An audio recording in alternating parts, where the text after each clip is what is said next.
good Monday evening to you. It is the mid-month edition of Weather for Weather Geeks on the 15th day of March 2021. My grandmother used to say, beware the Ides of March, which has non-weather meanings, but mid-March has a reputation for being kind of a windy, unsettled time across our region, so that's kind of what she was referring to when we used to chat weather. If you're a longtime viewer of this video, you know my grandmother was the original weather geek. She's largely responsible for my interest in the weather at a young age. And I distinctly remember her always talking about the Ides of March, and she was talking about the wind part of mid-March. We didn't have much wind today, but what we did have was a cold but generally sunny start to the day. Clouds did increase this afternoon, slowly but surely. It took until late afternoon for the cloud deck to thicken and lower appreciably, but as of this recording, it is quite a bit cloudier. All right, it's mid-month, which means we have picked up 5 degrees on our average highs, climatologically speaking, since March the 1st. Now, these numbers are based on the 1981 to 2010 30-year averages. These are going to change probably in a month or two when the new averages are released.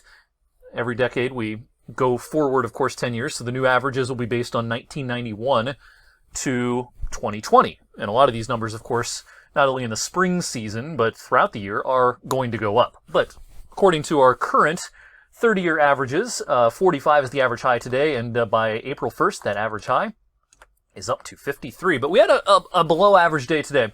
It was a bit of a struggle. 41 this afternoon after 7 consecutive warmer-than-average days, including, of course, the upper 60s last week. Today, definitely a chill in the air, although that strong March sun did feel pretty nice, especially when it wasn't very windy. 3.8 degrees warmer than the average is where we stand so far in March, and what a change in the pattern across the lower 48 states since the very cold February. This is the temperature anomaly map for the month of February. Pretty impressive locally, but of course really impressive out here across the middle of the country, where places such as Oklahoma City had a February that was about 13 degrees colder than average. That's a huge number for a monthly temperature anomaly, but compare February to March, pretty much the opposite pattern here in the month of March. We've had no blocking problems up in the Arctic. We've had a favorable configuration at the jet stream level in the Pacific Ocean to usher in the mild air across the eastern two-thirds of the country. And if it wasn't for I lamented on this in my winter review, if it wasn't for the sudden stratospheric warming event that screwed up things in the Arctic back in January, early February, our February map probably would have ended up looking like March has looked. So February was definitely a wild card this winter, if not for that sudden stratospheric warming, which occurs every couple or a few years, but it's not very predictable on a time scale more than a couple of weeks. We would have run the table in the winter, I think, as far as warmth went, and it would have continued right into March. All right, the storm system that brought all of the snow out across the front range of the Rockies over the weekend is out across the middle of the country in a weakened form now. This produced 27 inches, I believe, of snow in Denver. I think their 3rd or 4th largest snowstorm on record. But this is a storm that is losing its punch a little bit as it comes east. Now, locally, the radar looks a little bit intimidating, and I'll get to the reason why the bark is worse than the bite in just a second. Another storm is coming into California this evening. This will produce a pretty significant severe weather threat as we go into midweek across the Plain States and across Dixie Alley down in the deep south. Around here, though, boy, talk about dry air. Break out the chapstick. I mean, the dew point's been around 0 or 1 above. It's not often you see a number this low in an air mass that isn't freezing cold in the dead of winter. Sometimes if we have a 18-degree January day, you'll see dew points this low, but a benign March day, it's pretty rare to see dew points this low around here. Look at State College, 4 below is the dew point, about 2.5 hours to our east. So with all this dry air in place, this precipitation that's inbound is going to have a hard time for a while. A lot of this is going to be chewed up by this dry air, but maybe there's a sprinkle or two by the end of the evening. I think the precipitation will finally start reaching the ground past midnight, especially as the lower levels of the atmosphere start to saturate a little bit, and you can not only see some raindrops, but you might hear some sleet pellets mixed in with this.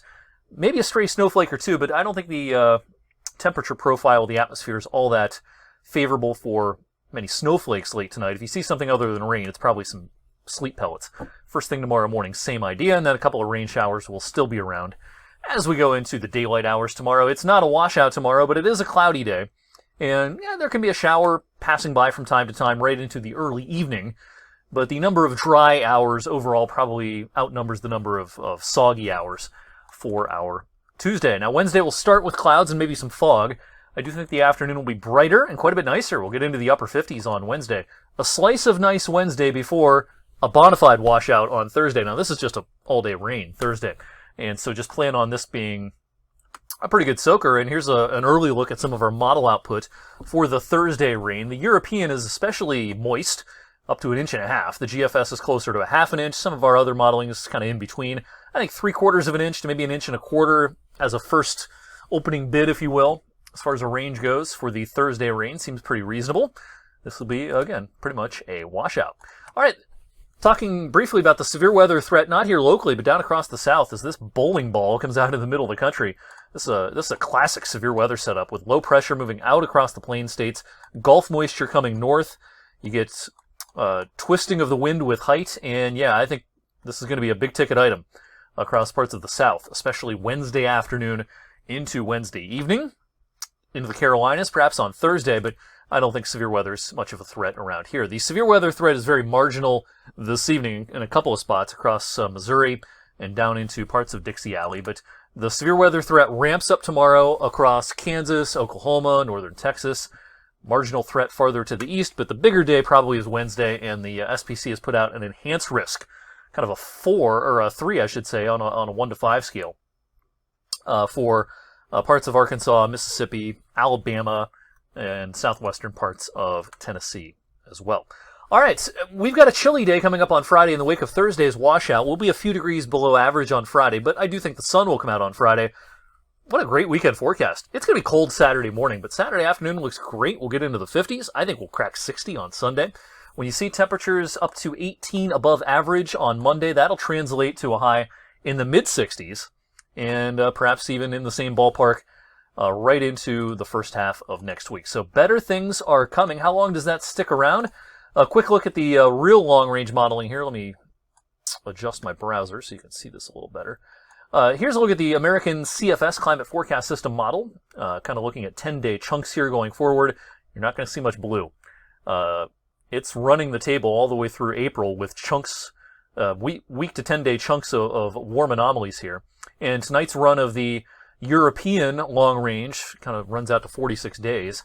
Kind of the same idea here. You see a lot of orange on this map. Yes, there's going to be some chilly days here and there, but this does not look like a very cool pattern for the rest of March and into April. So I think we're going to go into full-blown spring around here.